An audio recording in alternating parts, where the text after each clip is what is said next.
So thank you for everybody who's been providing us feedback on the Terry Talks, and we're having a lot of fun doing them. Back at it again this week. As my father told me, and I'm sure many of you have heard this too before, never talk about religion and never talk about politics, and I'd add to that list strikes. So not being one to ever heed the advice of my dad, I'm going to talk to you about a strike. In particular, the Canadian Union of Postal Workers right now. It's on rotating strikes across Canada right now. One of the issues at the forefront for them is job security. And, that kind of strikes me. What exactly is job security?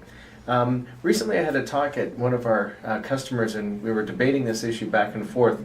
And if we go back a few years ago when the whole concept of you Inc., that an individual is in fact their own company, and therefore they provide a service to a customer, that customer of course being the employer.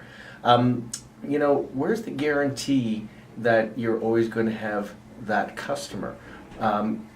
Anybody who owns a business or you've been selling, there's no guarantee that your customer is always going to be there. So I'm always confused by this notion of job security. If in fact you are your own company, selling yourself to an employer, why should there be a guarantee that that is always there? It doesn't exist in business. So I think we need to change the channel on that one a little bit.